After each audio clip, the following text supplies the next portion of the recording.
Hey everyone and welcome to the channel. My name is Ash and I am here with a review for Primal Survivors on PlayStation. Now this released on PS4 PS5 from developer publisher Affil Games, who kind of sent me a copy for this review, so huge thanks to them for that. And this is an awesome top-down bullet hell shooter that basically feels a lot like the roguelite auto shooters, those Vampire Survivors games you know I love.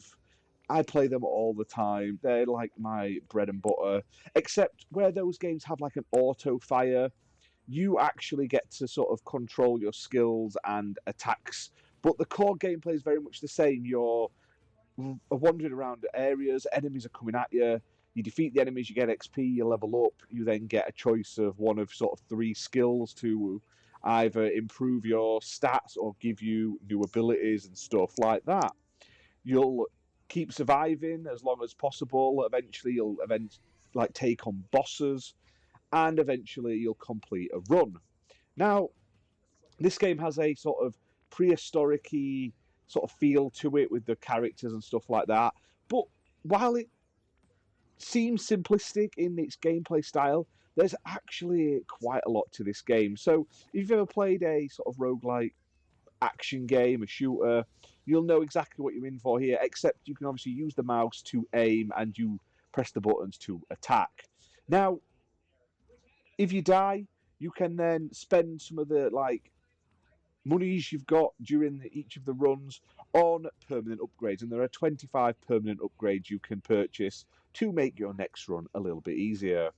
Now, there's 12 different classes to unlock and play through. Each one of them has their own sort of slightly unique ability play style, so it gives you a bit of replayability there. There's also 12 different weapons to unlock as well. Now, these runs are, like I say, fun, take about 20 odd minutes. There is also a 10 minutes bonfire gameplay mode, which is like a trimmed down, quicker mode for people who just don't have a lot of time. Or maybe you just sat on the loo and you want something to do for 10 minutes. It's nice that that option exists. Now, there's also 2 different game modes, and there are 3 different bosses that you'll come up against in the game. Now, graphically, it's very low poly, pixelated graphics.